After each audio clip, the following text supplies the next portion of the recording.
ఢిల్లీ హైకోర్టులో మరి కాసేపట్లో కవిత బెయిల్ పిటిషన్ పై విచారణ జరగబోతోంది. ఈ నేపథ్యంలో ఓవైపు ఈడీ, సిబిఐ తమ వాదనలు వినిపించబోతున్నారు.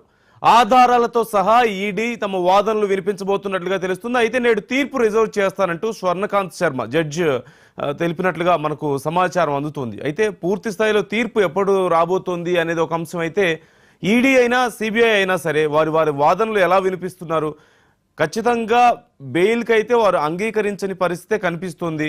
విచారణ కొనసాగిస్తామనే చెప్తున్నారు. మరోవైపు కవిత తమకు బెయిల్ మంజూరు చేయమని చెప్పేసి వరుసగా రౌస్ అవెన్యూ కోర్టులో ముందు పిటిషన్ వేశారు. అక్కడ నిరాకరించబడిన నేపథ్యంలో ఇప్పుడు ఢిల్లీ హైకోర్టును ఆశ్రయించినటువంటి పరిస్థితి మనం చూస్తూనే ఉన్నాం.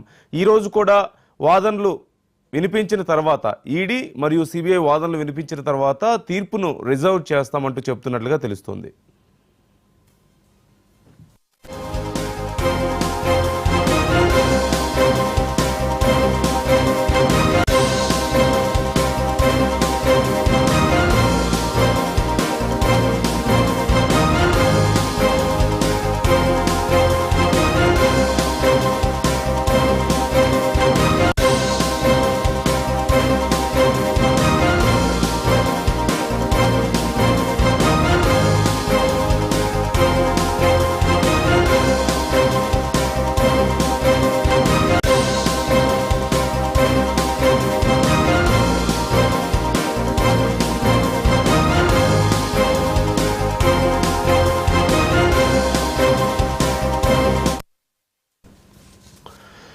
మరి కాసేపట్లో ఢిల్లీ హైకోర్టులో లిక్కర్ కేసుకు సంబంధించి కవిత బెయిల్ పిటిషన్పై విచారణ జరగబోతున్నట్లుగా తెలుస్తోంది.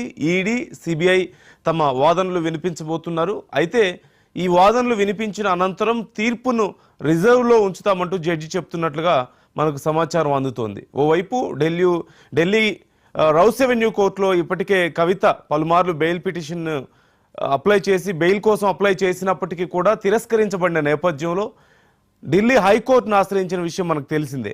ఈ నేపథ్యంలో ఈడీ, సిబిఐ తమ వాదనలు వినిపిస్తున్నారు.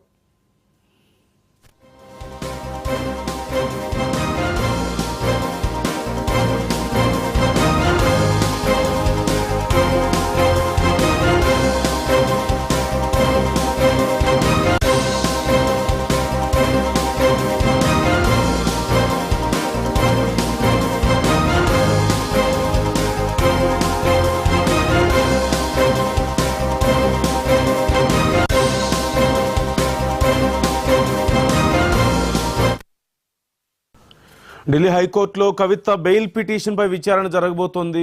మరి కాసేపట్లో పిటిషన్ పై విచారణ జరగబోతున్నారు. ఈడీ, సిబిఐ తమ వాదనలు వినిపించబోతున్నారు. పూర్తి సమాచారం మా ప్లానింగ్ ఎడిటర్ సురేష్ గారిని అడిగి తెలుసుకుందాం. సురేష్ గారు, కవిత బెయిల్ పిటిషన్ విచారణకు సంబంధించి తాజా వివరాలు ఎలా ఉన్నాయి? నందు అంటే రౌస్ అవెన్యూ కోర్టు తిరస్కరణతోటి ఎమ్మెల్సీ కవిత గారు ఇప్పుడు ఢిల్లీ హైకోర్టుకు వచ్చారు. ఒకవేళ ఇక్కడ ఢిల్లీ హైకోర్టులో కూడా తనకు ఉపశమనం లభించకపోతే అప్పుడు సుప్రీం కోర్టుకు వెళ్లే అవకాశం కవిత గారికి ఉంటుంది. మీకు తెలుసు, సిబిఐ, ఈడీ రెండు వేరు కేసులు ఉన్నాయి కాబట్టి కవిత గారు రెండు వేరు పిటిషన్లు, అంటే ముందు ఈడీకి సంబంధించి బెయిల్ ఇవ్వాలంటూ పిటిషన్ దాఖలు చేశారు. తర్వాత మళ్ళీ సిబిఐకి సంబంధించిన పిటిషన్ దాఖలు చేశారు. అయితే రెండు కూడా కవిత గారికి సంబంధించినవి కాబట్టి అంటే జస్టిస్ స్వర్ణకాంత్ శర్మ ధర్మాసనం ఈ విచారణ అనేది చేపట్టింది. కాబట్టి రెండు కేసులను కూడా ఒకేసారి ముందు తొలి అంటే ఎంట్రీ అప్పుడు రెండు వేరుగా జరిగినప్పటికి కూడా ఇప్పుడు రెండు కేసులను కలిపే విచారణ టేకప్ కోర్టు విచారణను టేకప్ చేసింది. అందుకని ఇవాళ నిన్న కవిత గారి తరఫున సీనియర్ న్యాయవాది వాదించి కవిత గారికి అంటే బెయిల్ ఇవ్వాలని కోరుతూ, అసలు కవిత గారి అరెస్ట్ అక్రమం అని చెప్తూ, ఎందుకంటే సుప్రీంకోర్టులో ఒకవైపు కేసు విచారణలో ఉంది, ఈడీ కూడా ఒక హామీ ఇచ్చింది, కోర్టులో విచారణ తేలేంత వరకు కూడా అరెస్ట్ చేయబోవు అని చెప్పారు, సుప్రీంకోర్టులోనే చెప్పారు. కానీ అందుకు విరుద్ధంగా హైదరాబాద్ వచ్చి అరెస్ట్ చేసి తర్వాత ఢిల్లీ తరలించారని చెప్పి వాదించారు. అయితే ఆ సుప్రీంకోర్టులో ఆ పిటిషన్ కవిత గారు ఉపసంహరించుకున్నారు. ఎందుకంటే అరెస్ట్ అనేది జరిగిపోయింది కాబట్టి ఆ సెక్షన్ 160కి సంబంధించి ఇంకా వర్తింపు ఉండదన్న ఉద్దేశంతో సుప్రీంకోర్టులో పిటిషన్ ఉపసంహరించుకొని హైకోర్టుకు వచ్చారు. ఇప్పుడు హైకోర్టులో నిన్న అదే వాదించి సో అరెస్టే అక్రమం, పైగా ఎలాంటి ఆధారాలు ఇంతవరకు కూడా ఈడీ గాని సిబిఐ గాని కవిత గారికి సంబంధించి ఎలాంటి ఆధారాలను కూడా చూపించలేకపోయారు.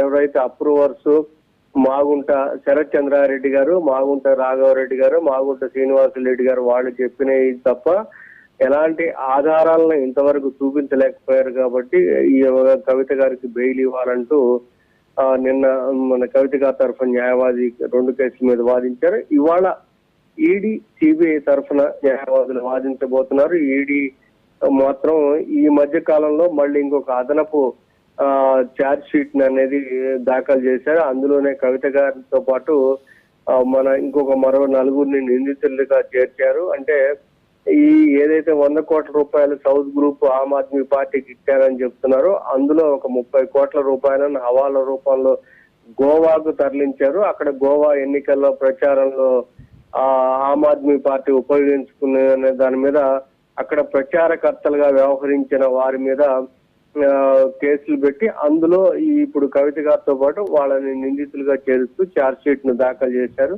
కాబట్టి అదే వాదనను ఈడీ వినిపించే అవకాశం ఉంది. ఎందుకంటే తాను చాలా కీలక పాత్రధారి, సౌత్ గ్రూప్ లో కీలకంగా వ్యవహరించారని చెప్పి వాదిస్తూ వస్తోంది.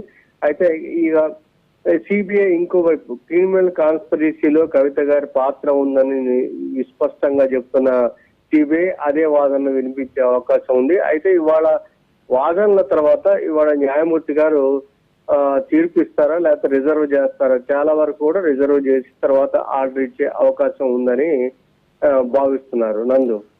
రైట్. థ్యాంక్ యూ సురేష్ గారు.